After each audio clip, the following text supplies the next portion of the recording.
Hello friends, welcome back to my channel. Today we're doing a different kind of video. We are doing a Dollar Tree Christmas Crafting Our Stash collaboration challenge with Theresa B DIY. And so we chose certain items that we are challenging each other with. So we'll start off with that. Okay, so I chose this little tinsel tree, some jute twine, and some garland, some wired garland ties. Those were my 3 picks. And Theresa chose a metal planter bucket. She chose a shadow box, any shadow box. And she chose a little village house. So let's see what we create. Okay, so I'm gonna begin with painting my little house, my little village house, and I'm gonna paint it white in this chalk paint, and I'm gonna give it 2 coats, 2 good coats. So now I'm gonna take this little tinsel tree and I'm gonna remove all the tinsel that's on it, all the plastic, ribbon, all the embellishments, remove everything. And it's pretty easy. You just spin it around and pull gently. Okay, so now we have it all nice and bare, and I'm actually going to take this apart. I'm not going to use the whole tree. I'm going to actually pull it apart and use half of it because I want a dimension to my DIY. So I'm going to cut off this bottom portion. I'm not going to use that either. So now what I'm going to do is I'm going to remove all the bigger teeth that are sticking out of it. I'm not going to need them. I'm not going to worry about the little tiny little teeth because they're not going to be in my way. But the big ones on the corners, yeah, I think those will kind of be bothersome. So remove those real quick. And now I'm going to paint this little form with this Waverly chalk paint in the color of hazelnut. And I'm going to go ahead and paint the whole thing, top, middle, bottom, back side, inside, outside, top side, bottom side, all of it. Just paint it real quick, just 1 coat, and it's got pretty good coverage, so it goes pretty quick. Once I'm done with that, I'll allow it to dry, and now I'll move on to my next portion, and that's my little shadow box. I'll remove all the insides of it. There's some extra pieces that are on the inside, so I make sure to remove all that. Make sure to remove anything else that's in there. And I'm going to cover the inside with this buffalo plaid fabric that I picked up from the Dollar Tree. And so I'm just going to eyeball it with the grid. Make a little notch on one side. Make another little notch on the other side. And I'll use the grid itself because the lines are straight. I'll use the grid itself to snip the piece that I need for the inside. And I cut it a little large because I'd rather be safe than sorry. So when I put it in my shadow box, you'll notice that it'll be a little bit large, but I do go back and trim it up a little bit more. So see right here, it's a little tiny bit too big, but that's okay. I did that on purpose. I'd rather have it too big than too small and have to do another one. So I'll just go ahead and trim off a little piece and make sure it's going to be perfect for that side, and I do the same for the other after I kind of eyeball it and measure it real quick. I kind of see where the cut needs to be and I just snip it real quick. Kind of really like these buffalo plaid fabrics because of the grid. It's easy to cut. Okay, so now I measure it and it's perfect. So I'm going to go ahead and put down some Mod Podge, and I usually like to use the dishwasher one for fabrics. So I go ahead and paint the whole thing with the Mod Podge. Give it a good coating. Get it nice and coated so it'll adhere as best as possible.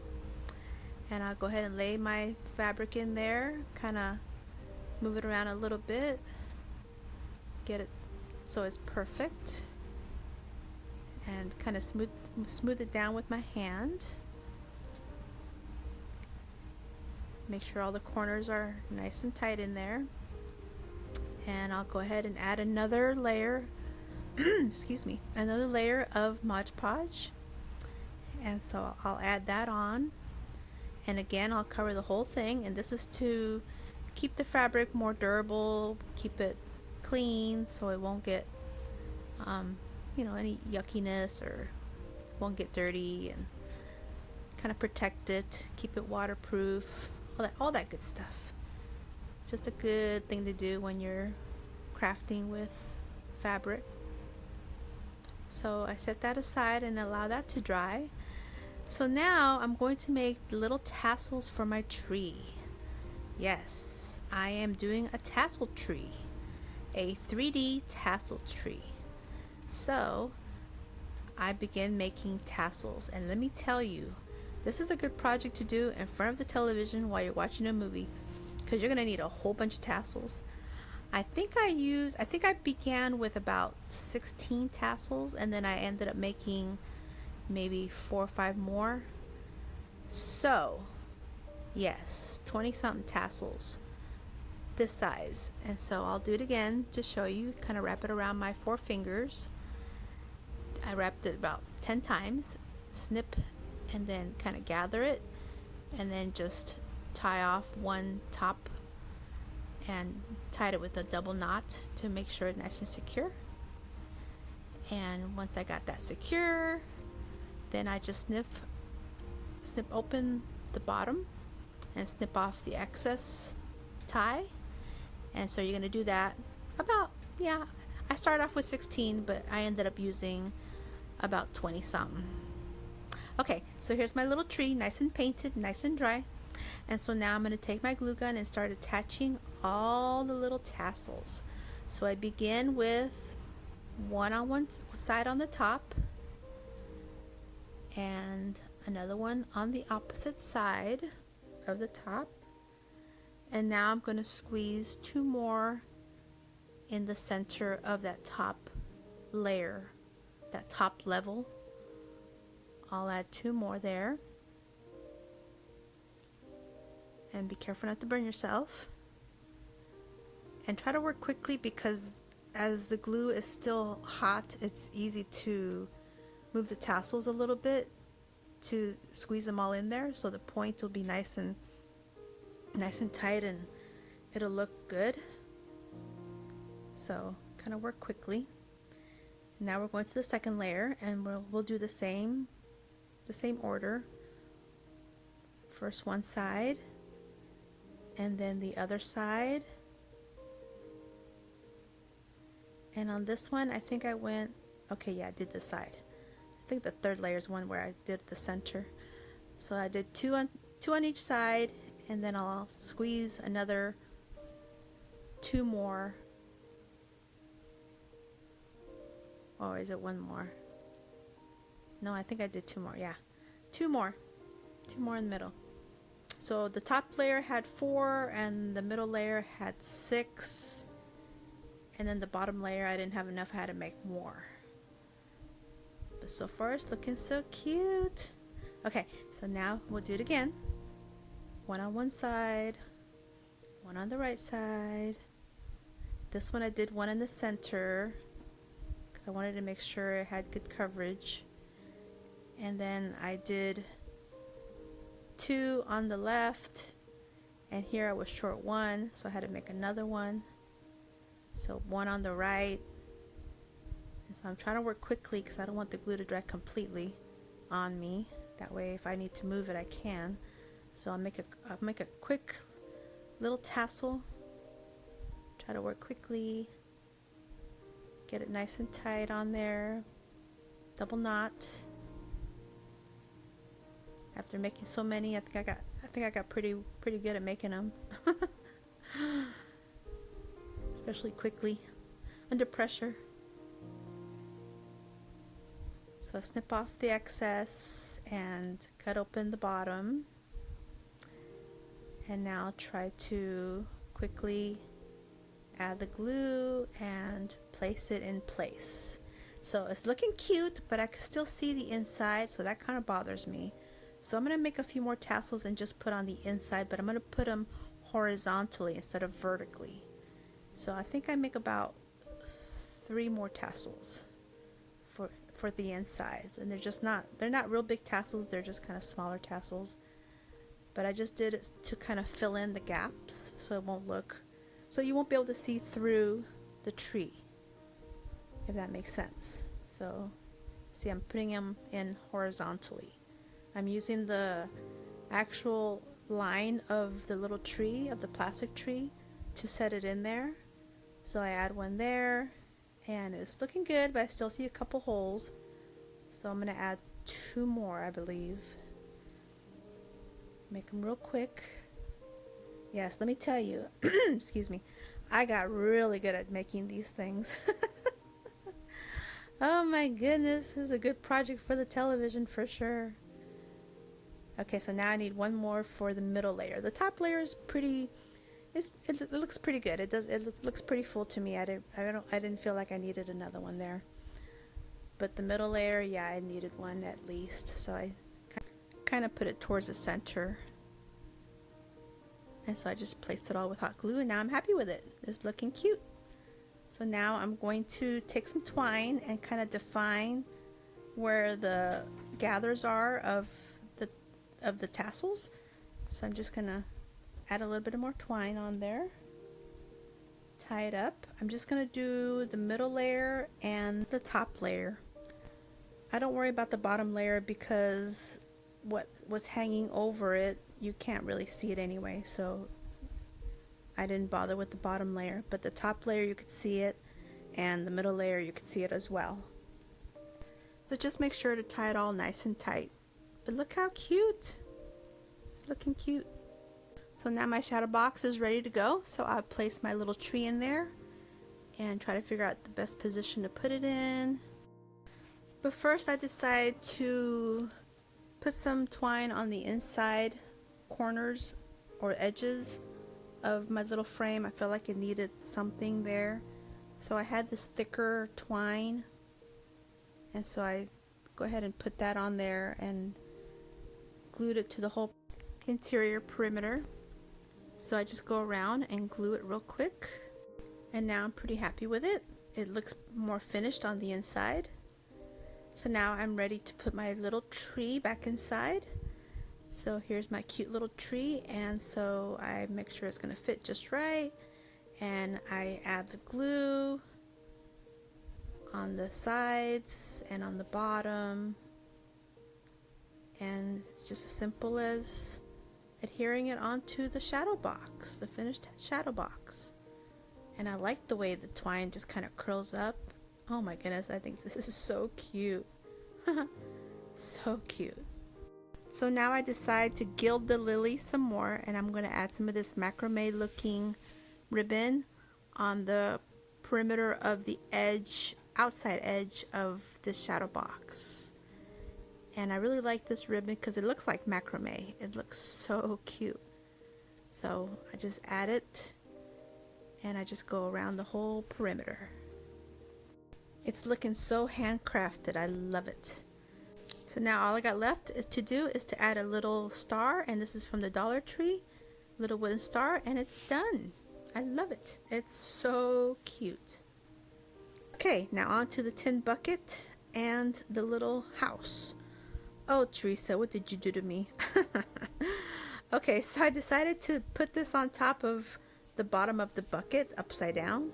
And so I'm placing some thin pieces of wood that I had left over from another project, and I added these to the underside of the bucket so my little house will fit flat. So I snip off the ends with these miter shears until I can get it to fit flat in there. And so I go ahead and hot glue everything in place, and now my little house can sit on top level. So I go ahead and glue that in place. My first thought was to maybe put a little light in there, but I thought, nah, let me just glue it in place. So I glued it in place.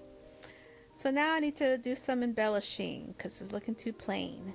So I take some of the garland, the wire garland ties, and I begin to put a little greenery around the top perimeter underneath the house to make it look like there's some kind of yard or lawn or some kind of foliage on the property. So as you can see, this is going to become like the house on a mountain. And I end up adding maybe about 4 of those garden ties around the top perimeter of this little bucket. Now I'm going to take some more of this thicker twine that I had on hand, and I'm going to wrap around the underneath portion of the garden ties. And so I'll do about 4 or 5 or 6 rows or so. I think I do it until I run out of the twine. Yeah, I do it till I run out of the twine. So it's about 5 or 6 rows. So now I'm taking some more of these wired garland ties and I'm joining them together, and I'm just going to go around the perimeter of the remainder of the metal portion of the bucket. I want it to look like there's more greenery because it's supposed to be like a mountain. So some greenery. I'm taking some more of this really cute macrame looking ribbon, and I'm going to add that to the middle portions of the twine just to give it a little bit more decorative look, and that way it'll tie in with my other piece, with the little tree, with the little frame tree. So I want them all to tie together. So I'll put those in the center. And now I'm pretty happy with it. I think it's looking cute. But I feel like it still needs something. So I'm going to take another little piece of this garland tie, and I'm going to snip off just enough that I can make a little tiny wreath for the little house. But first I'm going to give it a little haircut because it's a little bit too fuzzy. So I want it to look a little bit more high-end, so I'm going to give it a little trim, and now I'm going to form it in a little tiny wreath. Snip off some stray strands of evergreen. Add a little bit of glue to glue it together.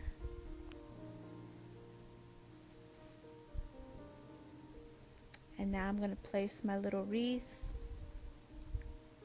on the top front of the house. And there's still a couple little stray strands, but I'll get those in a minute. But it's still looking a little plain to me, so I decided to grab some berries. And all this crafting and DIYing is why I can't keep a good manicure.